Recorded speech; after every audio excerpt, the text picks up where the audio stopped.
everyone, welcome to Ardhanarishvara एकात्मिक यात्रा। Friends, black magic को लेके एक इन्फॉर्मेटिव वीडियो कुछ दिनों पहले ही अपलोड किया था। आप में से कईयों ने पूछा कि मैम रेमेडी क्या है, कैसे खुद को बचाए रखें इस ब्लैक मैजिक से।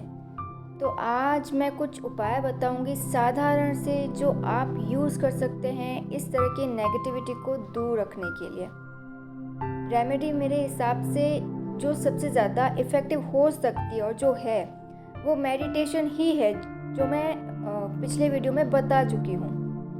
पर दूसरी रेमेडीज़ बताने से पहले कुछ बातें और क्लियर करना चाहती हूँ कि जिनके साथ ये ब्लैक मैजिक हो जाता है, वो जो इतना कष्ट भोग रहे होते हैं, स्ट्रगल कर रहे होते हैं इससे बाहर आने के लिए, कॉन्स्टेंटली वो फियर की एनर्जी में बहुत ज़्यादा होते हैं। एक्चुअल में आप पे जो ब्लैक मैजिक करवाते हैं, ठीक है, और आप पे जब ये ब्लैक मैजिक असर कर जाता है तो वो सबसे पहले तो ये चाहते हैं कि ब्लैक मैजिक का पता चलते ही आप फियर की एनर्जी में आ जाएं।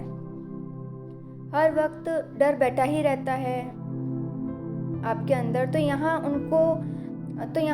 आप लोगों को समझना होगा कि एक बार आप फियर में आ गए तो सामने वाला जो प्रैक्टिसेस आप पे ये करवा रहा है, जादू, ये जो मंत्र वगैरह, जादू टोना, उसके लिए और आसान हो जाता है, जिससे उसके मंत्र वगैरह जल्दी वर्क करते हैं आप पर, क्योंकि फियर लो एनर्जी है अपने आप में। और इनमें जो मंत्रों का उच्चारण होता है उनमें भी नेगेटिविटी होती है और वो लो एनर्जी बेस्ड ही होते हैं। तो आपके फियर से उनका काम और आसान हो जाता है। तो फियर की एनर्जी से बाहर रहिए, फियर को अपने ऊपर हावी मत होने दीजिए। कई लोगों में बेवजह का वहम भी बैठ जाता है। तो ब्लैक मैजिक का तो इलाज है, पर वहम का कोई इलाज कहीं पे नहीं होता है।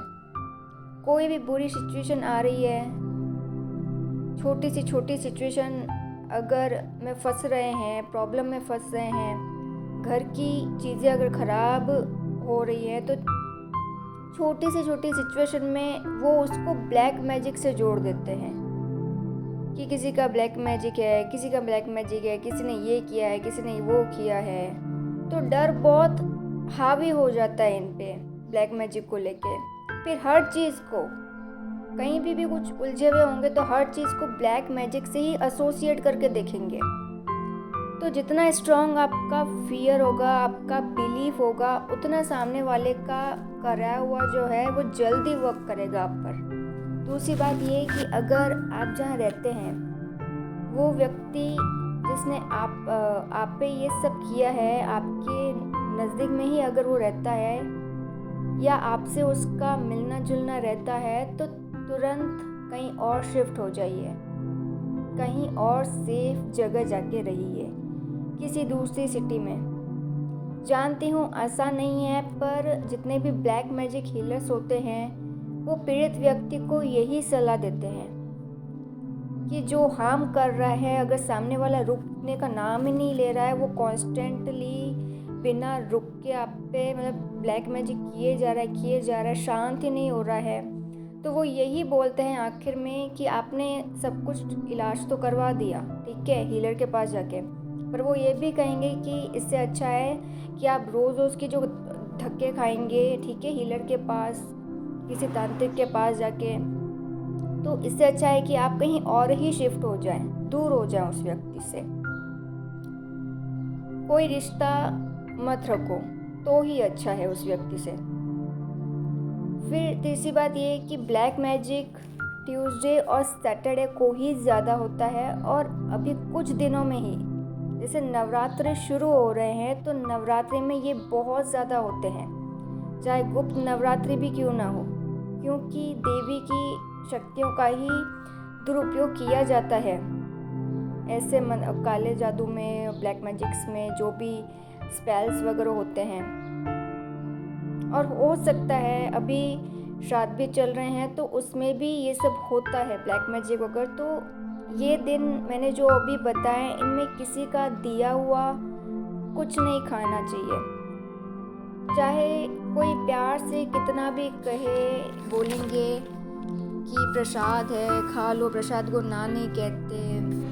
तो ऐसे ही किसी का दिया हुआ कुछ भी नहीं खाना। और इन दिनों में अपने घर को पूरा चेक कीजिए, ऐसी जगह जहाँ आप रोज़ नहीं जाते हैं, जैसे छत हो गई, बेसमेंट हो गया, घर के गार्डन को अच्छे से देखिए कि कहीं किसी ने कुछ किया हुआ फेंका ना हो, जैसे नींबू, कोई लाल या काला कपड़ा, कोई मटका या कोई भी चीज़ जो आपकी रखी नहीं हो, वहाँ पे आपने नहीं रखी और अचानक से वहाँ कैसे आई। तो आदत डालिए सोने से पहले या उठते ही शाम को भी रोज़ घर को जांच लीजिए।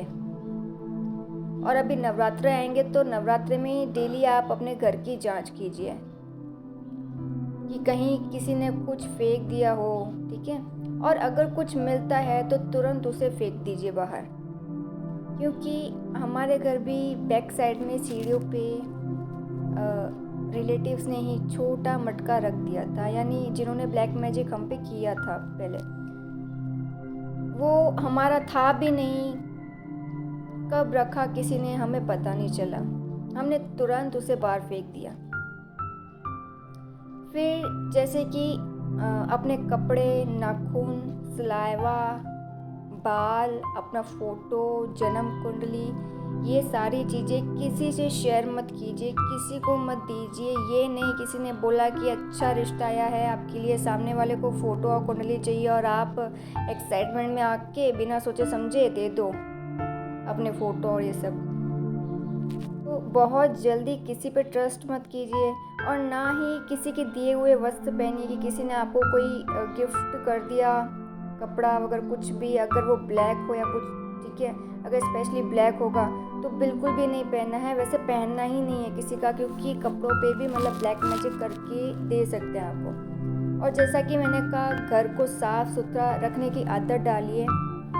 इसके बाद जैसे कि खुद के ऑरा को स्ट्रॉन्ग रखने के लिए हम मेडिटेशन तो करते ही हैं, है ना।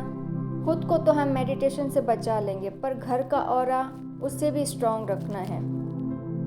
और वो तब होता है जिनके यहाँ गीता का पाठ, रामायण का पाठ, सुंदरकांड पाठ, सत्यनारायण कथा, हवन पूजा, ये सब रेगुलर बेसिस पे होते हों, तो वहाँ कोई तांत्रिक क्रिया काम नहीं करती है। जिन घरों में ये बिल्कुल नहीं होता है, वहाँ ये नेगेटिविटी जल्दी बढ़ती है और उस घर में लड़ाई झगड़े, एक्सीडेंट्स, घर में छोटे छोटे जीव जंतुओं का, कीड़े मकोड़ों का बढ़ जाना, ये आम बात हो जाती है।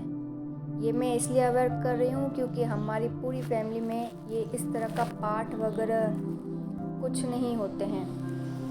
मेरे पेरेंट्स, ब्रदर अभी भी इस डार्क एनर्जी के ट्रैप में हैं, जो मैं इतना उनको समझाती हूँ कि मेडिटेशन कर लो, जो भी नेगेटिविटी है जिसमें ट्रैप हो चुके हो उससे बाहर आ जाओगे, बट वो नहीं मानते हैं। मुझे छोड़कर इतनी बड़ी फैमिली में ओनली मैं ही हूँ जो डीप स्पिरिचुअल प्रैक्टिसेस करती हूँ। गीता भी पढ़ चुकी हूँ, साइंस सच्चरित्र भी पढ़ चुकी हूँ और खैर मेडिटेशन तो चल ही रहा है मेरा 3-4 सालों से। फ्रेंड्स, वैसे तो हमारे देश में ब्लैक मैजिक के अगेंस्ट कानून बने हुए हैं, आप केस दर्ज भी कर सकते हैं अगर आपकी जान को ही खतरा है।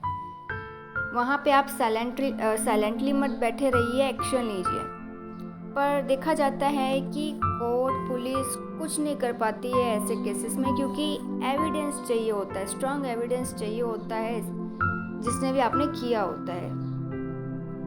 और एविडेंस भी ऐसा चाहिए होता है कोर्ट पुलिस को जो उनको दिख सके और दिखने पर उस पर बिलीव भी कर सके। आप कोर्ट में ये नहीं बोल सकते कि जिस बाबा के पास गई उसको विजन्स आए, उसने बताया कि फला फला व्यक्ति ने ये किया है मेरे पे, तो कोर्ट वहाँ नहीं मानती है कि कोई भी वहाँ पे, फिर कोर्ट को ये सोचती है कि कोई भी व्यक्ति पैसे देकर किसी से कुछ भी बुलवा सकता है। तो कानून से हमें ज़्यादा कुछ मदद नहीं मिल पाती है ऐसे केसेस में। वैसे मेरे इस छोटे से वीडियो से क्या ही बड़ा बदलाव आएगा, पर जनता को मांग करनी चाहिए ऐसे कड़े कानून की, जिससे ब्लैक मैजिक के नाम पर लाखों लोगों की ज़िंदगियाँ बर्बाद होती हैं, मौतें होती हैं, इतने लोग कष्ट भोग रहे होते, रो रहे होते, तड़प रहे होते हैं, ताकि वो सब रुक सके।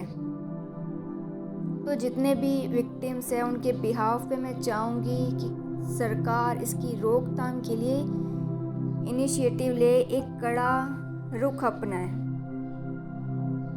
ओके फ्रेंड्स, तो अब आती हूँ रेमेडीज़ पर। मैं जो रेमेडीज़ बताऊँगी वो नॉर्मल होंगी, क्योंकि मैं प्रोफेशनल ब्लैक मैजिक हीलर नहीं हूँ। किस ब्लैक मैजिक का कैसे तोड़ हो सकता है मुझे नहीं पता, और मैं कुछ भी बता के रिस्क नहीं लूँगी कि कहीं जो भी टेक्निक बताए, कुछ भी बताया, वो कोई उल्टा ना पड़ जाए आप पे, तो बहुत रिस्की है ये। क्योंकि अगर स्ट्रॉन्ग ब्लैक मैजिक होता है तो उसमें ओनली जो ब्लैक मैजिक हीलर होता है, जो प्रोफेशनल, जो वही काम करता है, तो आपको उसी से सजेशन लेना चाहिए। तो अगर बहुत सालों से, 10 साल से, 15 साल से, उससे ज़्यादा सालों से भी आपके साथ ये ब्लैक मैजिक हो रहा है, हो चुका है, तो एक अच्छे ब्लैक मैजिक हीलर के पास ही जाइए। तो पहली रेमेडी पे आते हैं। पहली रेमेडी ये कि बात लेते वक्त आप डेली उसमें सॉल्ट वाटर का ही यूज़ करें, और घर में पोछा लगाते वक्त भी डेली सॉल्ट वाटर से ही घर को साफ़ कीजिए, क्योंकि सॉल्ट सारी नेगेटिविटी एब्जॉर्ब कर लेता है। या सॉल्ट से ही आप अपनी नज़र उतरवाएं, घर के किसी भी मेंबर को बोल दें, अपने सर के ऊपर से एंटी क्लॉकवाइज 3 बार उस सॉल्ट को घुमाइए और फ्लश कर दीजिए। आप गले में या हाथ पे ब्लैक थ्रेड भी बांध सकते हैं। इसके अलावा घर के हर रूम में पिकॉक फेदर्स वॉल पे लगाइए। पूजा घर में भी पिकॉक फेदर्स लगाइए। या रात को सोते समय एक नींबू अपने सिर के थोड़ा पास रखिए, ताकि रात को जो ब्लैक मैजिक अगर आप पे होता है तो आप पर तो जो नींबू होगा, है ना, तो नींबू उस नेगेटिविटी को एब्जॉर्ब कर लेता है और सुबह तक वो मुरझा जाता है। उस नींबू को सुबह बाहर फेंक दीजिए, जहाँ किसी और का पैर ना लगे। इसके बाद घर के प्रवेश द्वार पर थोड़ा ऊंचाई पर छोटा सा मिरर लगाइए, ताकि कोई भी नेगेटिविटी उसे टकरा के दोबारा बाहर चली जाएगी। इसके बाद फिर सात्विक आहार लीजिए, नॉनवेज मत खाइए, शराब का सेवन मत कीजिए। अगर ये खाते हैं तो ब्लैक मैजिक बहुत जल्दी वर्क करता है। अब लास्ट रेमेडी कि डेली हनुमान चालीसा पढ़िए, खासकर मंगलवार को। घर में भी हनुमान चालीसा चलाएं, महाकाली मंत्र का जाप कीजिए, दुर्गा सप्तशती का पाठ करिए। अभी नवरात्रि आएंगे, इसलिए मैं ये सब बता रही हूँ आपको। अभी नवरात्रि हैं तो सच्चे मन से माँ की आराधना कीजिए और उनसे प्रार्थना कीजिए कि जितनी भी बुरी शक्तियों का साया है मुझ पे, उससे दूर कर दीजिए। शिव का ही रूप है भैरव बाबा, उनकी पूजा कीजिए। अगर पास में भैरव बाबा का मंदिर हो तो भैरव बाबा की पूजा अगर मंदिर में ही करें तो अच्छा है, घर पे नहीं की जाती है उनकी पूजा। सो फ्रेंड्स, यही कुछ उपाय थे। कितनी भी टेक्निक्स आप यूज़ कर लेंगे, जो भी मैंने अभी बताई, पर परमात्मा की शक्ति ही सबसे बड़ी होती है। तो मेडिटेशन, मंत्रों का जितना उच्चारण करेंगे उतना ही आपका ऑरा सुरक्षित रहेगा, आपके घर का भी ऑरा सुरक्षित रहेगा। और इसके अलावा डिस्क्रिप्शन में 2 वीडियोस के लिंक शेयर कर रही हूँ, जिसमें ब्लैक मैजिक से बचने के लिए और उपाय बता रखे हैं, तो ज़रूर देखिएगा वो वीडियोस। तो फ्रेंड्स, यही कुछ प्रिकॉशंस थे ब्लैक मैजिक से बचने के लिए हैं। मिलते हैं नेक्स्ट वीडियो में। Till then, good bye and God bless you.